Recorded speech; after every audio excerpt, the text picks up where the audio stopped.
ध्यान देना। कई लोग कहते हैं गुरुजी ये एक लोटा जल तुम कहां से लेकर आए हो, ये एक लोटे जल की महत्वता कहां से लेकर आए हो। जो दुनिया के लोग शिव महापुराण पर उंगली उठाएं, शंकर जी के पूजन पाठ पर उंगली उठाएं, उनको यह कथा जरूर सुना देना कि एक लोटा जल कहां से आया, उस एक लोटे जल का महत्व कहां से आया। आप लोग एक लोटा जल चढ़ा रहे हो तो सियोर वाले महाराज पर कोई एहसान नहीं कर रहे हो, ना महादेव पर एहसान कर रहे हो। एक लोटा जल अगर आप शिव जी के मंदिर में चढ़ा रहे हो तो तुम एहसान नहीं कर रहे हो, तुम अपने 7 पीढ़ी का नहीं।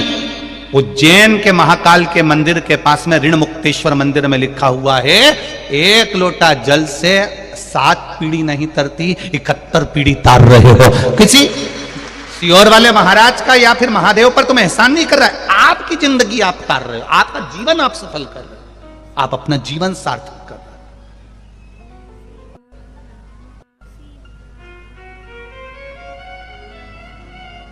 इस कहां से आया एक लोटा जल।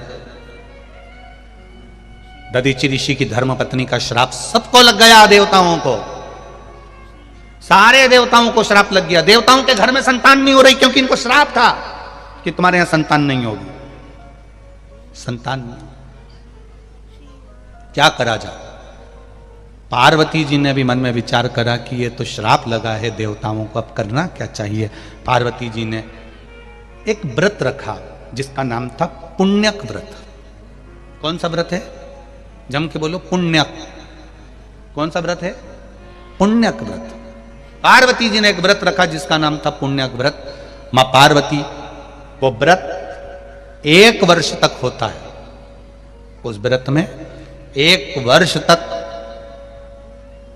भगवान का पूजन करना, 1 वर्ष तक किसी ना किसी वृक्ष के नीचे बैठकर भगवान की पूजन करना, 1 वर्ष तक वृक्ष के नीचे बैठकर उसी पत्ती का सेवन करना जिस वृक्ष के नीचे बैठे। ये पुण्यक व्रत माता पार्वती जी ने करा 1 वर्ष।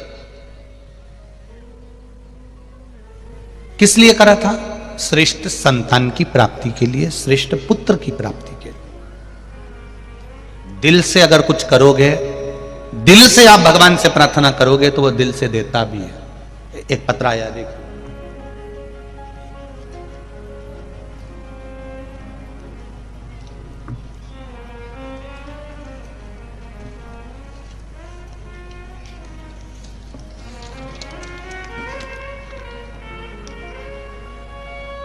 श्रीमती राजकुमारी ठाकुर, पति श्री रमेश सिंह ठाकुर, ग्राम पलारी, जिला बालोदा बाजार, भाटापारा। कहीं बैठी हो तो हाथ हिलाइएगा। आप ही हैं, दोनों हाथ हिला दो एक बार। श्री शिवाय नमस्तुभ्यम, एक बार वापिस हिला दीजिए।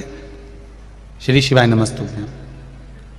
मेरे भोले बाबा का क्या बखान करूं गुरुदेव, मेरे पास शब्द नहीं है। मेरी झोली मेरे बाबा ने भर दी है। मेरे पुत्र एवं पुत्र वधू ललिता नम्रता ठाकुर, जिनकी शादी को 14 वर्ष हो गए थे, 14 वर्ष होने पर भी उनके यहाँ संतान का सुख नहीं था।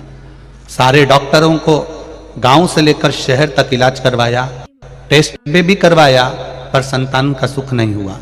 डॉक्टर ने भी मना कर दिया कि 14 साल हो गए हैं, अब मुश्किल है क्योंकि इनको संतान का सुख नहीं हो पाएगा। सब आस छोड़ दी। ऐसी कोई जगह नहीं थी जहां सिर नहीं झुकाया, जिस जगह पर हम लोग गए नहीं, बैठे नहीं, प्रणाम नहीं करा, सब कुछ करा। जो जो जिसने बताया वो सब करा, पर 14 वर्ष तक संतान नहीं गुरुदेव। 4 वर्ष तक हमने सारे उपाय करे, 10 वर्ष हमारे ऐसे ही निकल गए, हमने फिर छोड़ दिया बाबा पर। 14 साल हो गए। 14 वर्ष के बाद महापुराण की कथा टीवी पर आई। तब मेरी बहन ने मुझे वर्णन किया शिवपुराण कथा का। मैंने पुत्र वधू से कहा कि कथा सुनो, और पुत्र वधू से कहकर 8/10/2022 के पहले हमने बाबा देवादित्य महादेव का वही अनुष्ठान करना प्रारंभ कर दिया। सफेद आंकड़े की जड़ शिव मंदिर में जाकर शंकर भगवान के ऊपर से 21 बार घुमाकर तुमरुका जी का नाम लेकर कमर में बांधी, और जैसा आप कहते हो जल का और बेलपत्र का महत्व वैसा कि वैसे ही करा। बाबा की कृपा से 8/10/2022 को मेरे बाबा ने मेरी बहू के गर्भ से 2 बच्चों को जन्म दे दिया। ये शिव की कृपा है, दोनों बच्चों का। और देखिए गुरुदेव, जहां पर डॉक्टर बोल रहे थे एक संतान नहीं होगी, मेरी बहू के गर्भ से एक पुत्र भी हुआ और एक पुत्री भी हुई है। दोनों के फोटो लगा रही हूं, उनके फोटो भी मैं लगा रही हूं, आप फोटो भी देख सकते हैं, एक पुत्र और एक पुत्री का फोटो। ये शिव है, ये शंकर है, ये औघड़ी है। मैं एक पुत्र और एक पुत्री का फोटो भी लगा रही हूं, जो 14 वर्ष के बाद एक पत्र हो रहे, देखिए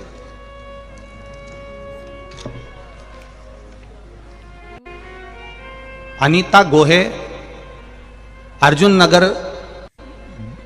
बैतुल की निवासी हूं। कहीं बैठी हो तो हाथ हिलाइएगा, कहीं पर बैठी हो तो हाथ हिलाइएगा। अनीता जी गोहे, अर्जुन नगर बैतुल के निवासी हूं गुरुजी। आपकी कथा टीवी पर 2020 से सुनना प्रारंभ करा। आपकी बाबा की कथा का क्या बखान करूं गुरुदेव। मेरी बिटिया की शादी को कई वर्ष हो गए, संतान प्राप्ति नहीं हुई। तब डॉक्टर को दिखाया, बच्चे नहीं हुए गुरुदेव। तब मेरी बिटिया को मैंने पशुपति व्रत का वर्णन किया, सफेद आंकड़े की जड़ का वर्णन किया। मेरी बेटी ने शिव मंदिर में एक लोटा जल चढ़ाना प्रारंभ करा। 16 मार्च 2021 को मेरी बेटी के घर में एक बेटे का जन्म हो गया, जिसका फोटो मैं लगा रही हूं। यह शिव तत्व है, यह शंकर है, यह औघड़ी है। तेरी कृपा बिना न हिले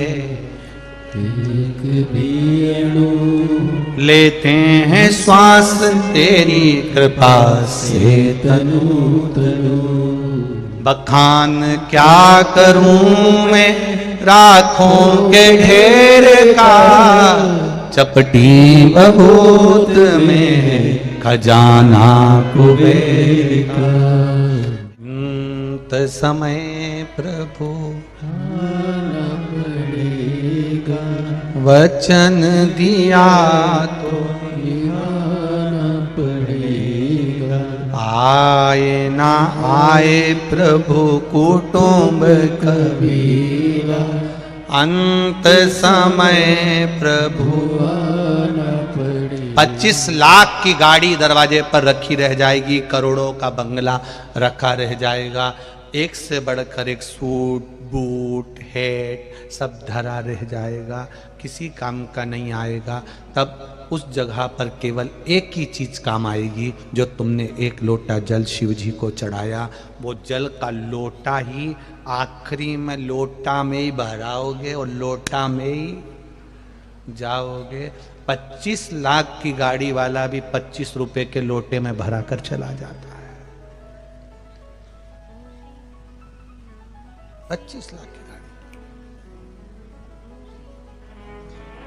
इसलिए मेरी छत्तीसगढ़ की बहनों, जीजियों और मेरे छत्तीसगढ़ के जीजाओं, एक बात का स्मरण रखिएगा अपने पास में। समय की अवस्था को पहचानना, जल के महत्व को पहचानना। व्रत करो मना नहीं, तप करो मना नहीं, साधना करो मना नहीं, भजन करो मना नहीं, कीर्तन करो मना नहीं। वो भजन, वो साधना, वो व्रत, वो उपास तुम्हारा भगवत भजन को प्राप्त करने का। लोग पूछेंगे एक लोटा जल कहां से लेकर आए हो महाराज। पूरी दुनिया में सबको लगता है कि ये एक लोटा जल चढ़ाने का महत्व समझाते हैं, बेलपत्री चढ़ाने का बताते हैं, बेलपत्री खाने का बताते हैं, शिवजी पर चावल चढ़ाने का बोलते हैं, धतूरा चढ़ाने का बोलते हैं, दुर्वा चढ़ाने का बोलते हैं, शिवजी को समी का पत्ता चढ़ाने को बोलते हैं। कभी विचार करिएगा, कभी स्मरण करिएगा। कभी आपको बोला इस व्यासपीठ से कि शंकर जी के मंदिर में जाकर इतने लाख रुपए दिया ना, या ऐसा कर देना, या तुम्हारा खर्च करने की कभी बात नहीं करी होगी। बात करी होगी तो केवल एक लोटा जल या एक बेलपत्र की, और बेलपत्र की भी बोली होगी कि शिव जी पे चढ़ा हुआ ही तुम तो उठाकर चढ़ा दो, उतने में भी आनंद हो जाएगा। बोला कि नहीं बोला? उतने में भी सुख हो जाए। उस एक लोटे जल का प्रमाण क्या है? पार्वती मैया ने व्रत करा, जिस व्रत का नाम था पुण्यक व्रत, और उस पुण्यक व्रत का जो बल था, उस पुण्यक व्रत का जो प्रभाव था, उस पुण्यक व्रत का जो आनंद था, 1 वर्ष तक उस व्रत को करना था और 1 वर्ष के बाद उसका उद्यापन करना था।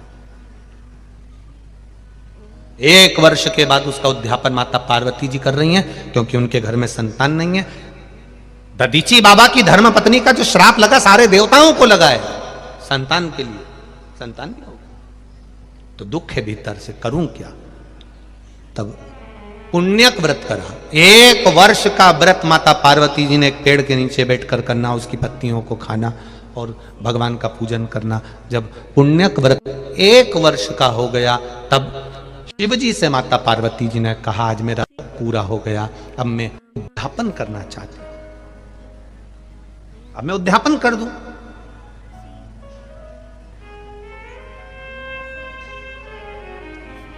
उद्यापन का मतलब जानते हो ना आप लोग? व्रत पूरा होता है, पशुपति व्रत पूरा हुआ, 108 दाने आपने चावल के चढ़ाए या बेलपत्री के चढ़ाए या आपने फूल की पंखड़ी चढ़ाई, कुछ भी चढ़ाया, चढ़ाते हो ना 108 दाने, या एक श्रीफल भेंट के साथ शिव जी को दिया। जब तुम्हारा 5 पशुपति व्रत पूरे हो गए, तब तुमने 5वें व्रत के दिन ही यह सब कुछ कर दिया कि आज मेरा 5वां व्रत पूर्ण हो गया, आज मेरा उद्यापन हो गया, आज उद्यापन हो गया।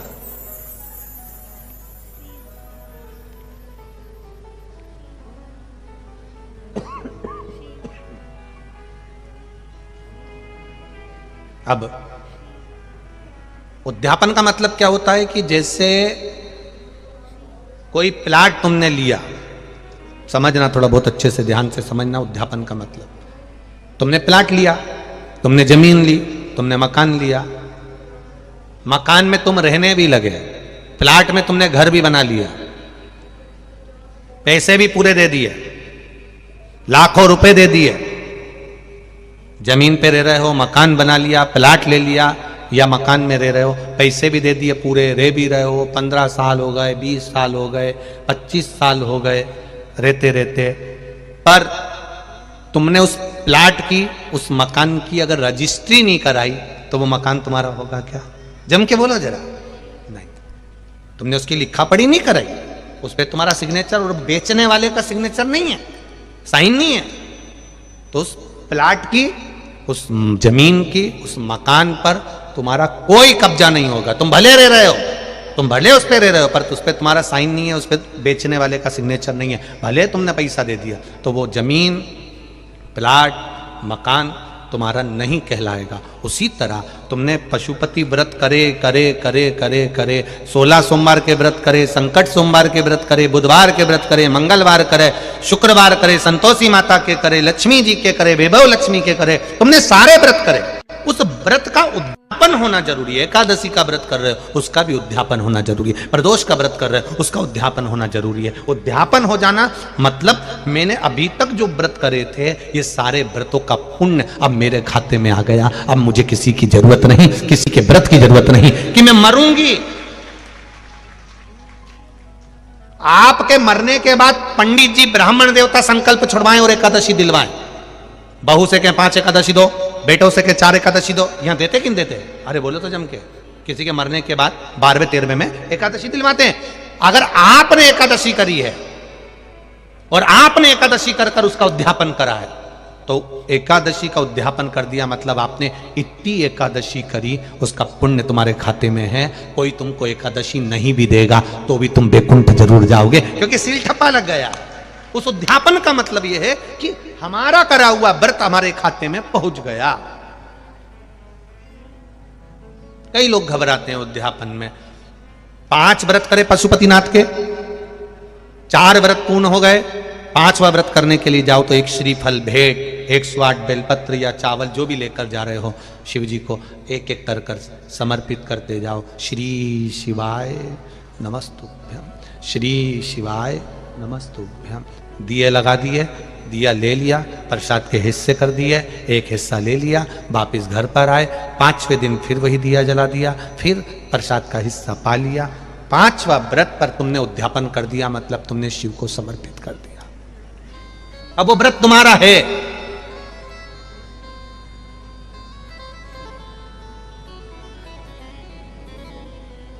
अब वो व्रत तुम्हारा कहलाएगा। जो बाबा को तुमने दिया, बाबा तेरे दरवाजे से कोई खाली नहीं गया। शिव महापुराण की कथा करते करते सालों निकल गए। एक विश्वास शिव महापुराण के प्रति देखा है कि जितनों ने भी दिल से कथा सुनी है, दिल से कथा सुनने में अंतर है, ऐसे कथा सुनने में अंतर है।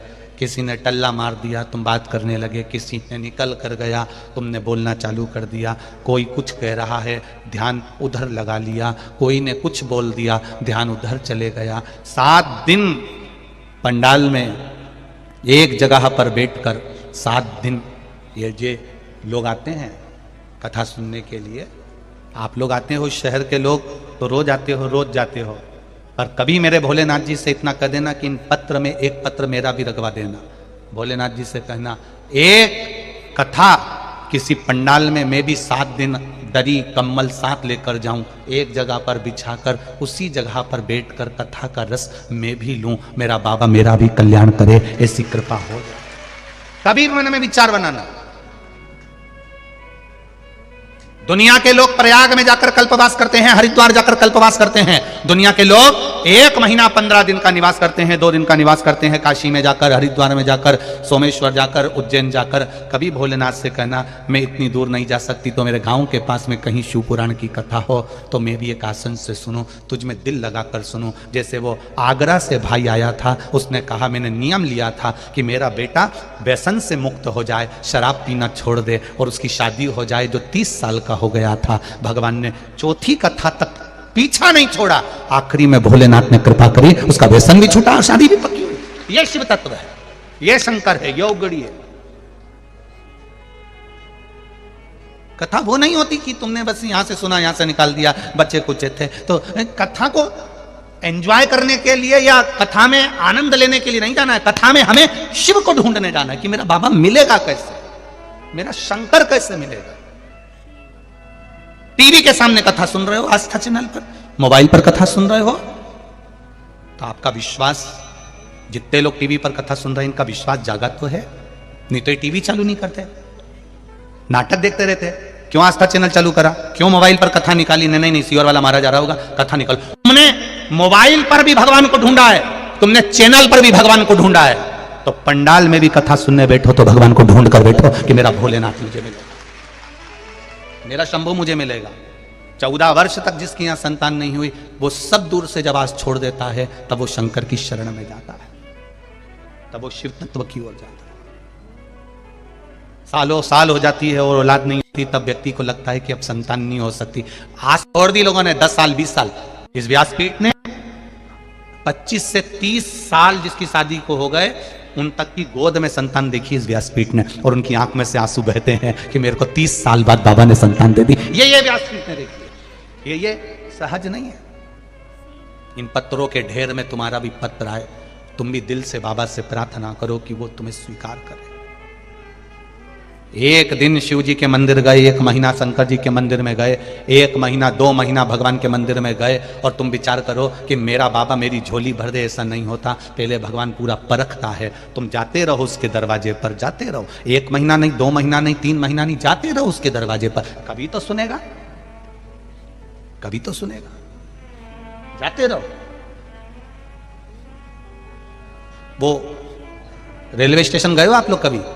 अरे बोलो तो जम के, स्टेशन गए हो? रेलवे स्टेशन, रेलवे स्टेशन पर बड़े बड़े माइक लगे होते हैं। अंदर बैठी हुई एक महिला बार बार बोलती है 12 1 2 3 4 नंबर की गाड़ी, ये वाली एक्सप्रेस इतनी बजे इस प्लेटफॉर्म पर पहुंच रही है।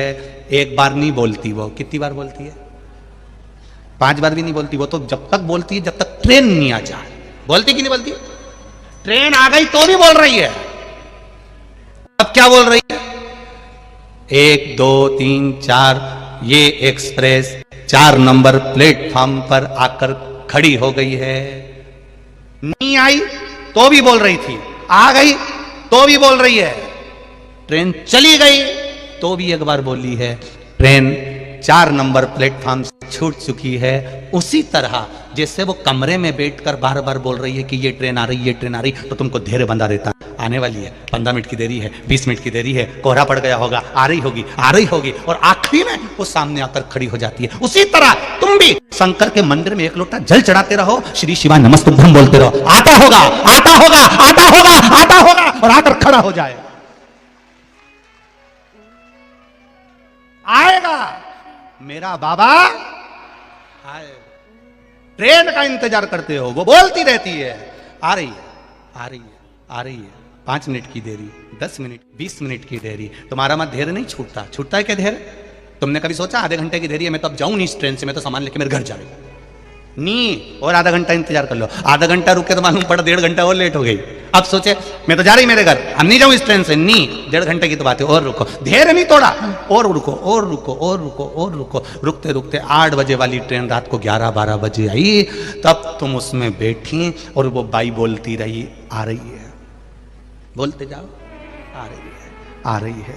तुम उसके मंदिर में जाते रहो, एक लोटा जल चढ़ाते रहो। यह मत सोचना कि गुरुजी ने बोला था 3 महीने का, नहीं नहीं। किसी किसी की फाइल मोटी होती है ना, तो उसको पढ़ने में भी समय लगता है, काटने में समय लगता है, छुपाने में समय लगता है। उसी तरह दुख अगर बड़ा है तो थोड़ा समय लग सकता है, पर धैर्य मत खोना, आएगा जरूर और दुख काटेगा जरूर, ये निश्चित है। धैर्य मत तोड़ना, आएगा, वो मेरा बाबा आएगा।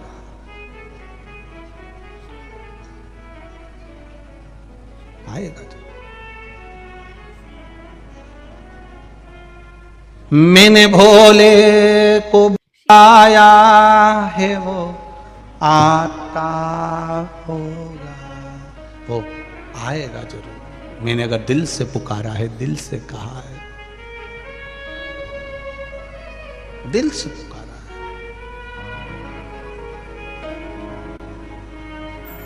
और जब आप दिल से पुकारोगे, सियोर वाला महाराज भले के देता है कि 1 महीना जल चढ़ा कर देखो, 2 महीना चढ़ाओ, 3 महीने में बाबा आपकी झोली भरेगा। पर विश्वास रखकर अगर तुमने 3 महीना भी जाने दो, 2 दिन भी अगर विश्वास रखकर जल चढ़ा लिया, तो वो 3 महीने का इंतजार नहीं करेगा, तेरे पास खड़ा मिल जाएगा। कोई जरूरी नहीं है सभी ट्रेनें लेट आए, कोई जरूरी नहीं है कि तुम सबका काम ही 3 महीने में होगा। कोई कोई ट्रेन बिफोर भी आ जाती है। बोलो सही है कि गलत है? कोई कोई ट्रेन 8 बजे का टाइम है तो उसके पहले ही वहां 2 स्टेशन पहले ही आके खड़ी है। क्यों खड़ी है? इधर से हरी झंडी मिले फिर जाऊंगी। उसी तरह भोलेनाथ भी कभी कभी इंतजार में खड़ा रहता है, स्टेशन के पास में ही। ये लोटा लेके मंदिर आया और मैंने इसका काम निपटाया। कभी कभी वो भी भोर खड़ा है।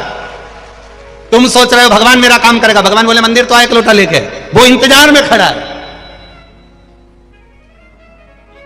एक भक्त लक्ष्मी जी से कहता है, भगवान से कहता है, भगवान मुझे इतनी लक्ष्मी दो, इतनी लक्ष्मी दो, इतनी दो कि मैं कथा कराऊं। मुझे इतना धन देना कि मैं कथा करवाऊं।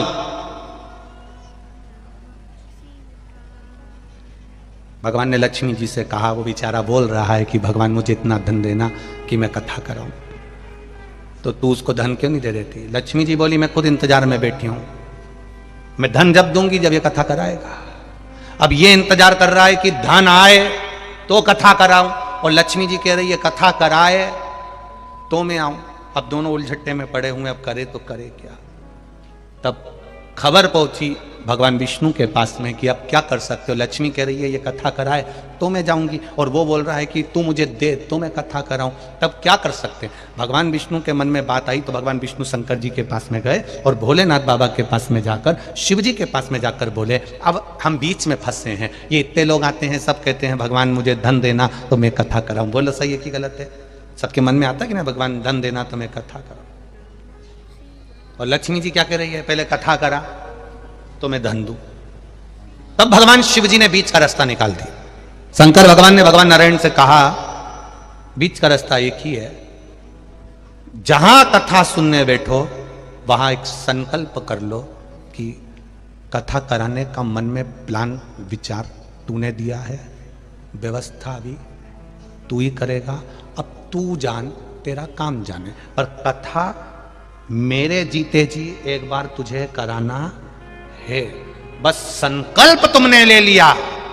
अब भगवान विष्णु लक्ष्मी जी को फिर धीरे धीरे कुछ तो कर दे, थोड़ा बहुत तो दे दे। तब कहीं से व्यापार में कहीं 2 रुपया का फायदा हो गया, तब मन में आया अब करा लेता हूं, थोड़ा सा आया है, थोड़ा कहीं से आएगा, हो जाएगा। तब लक्ष्मी फिर टूटमान हो गई। संकल्प तुम्हारा है पूरा, वो करेगा, करेगा।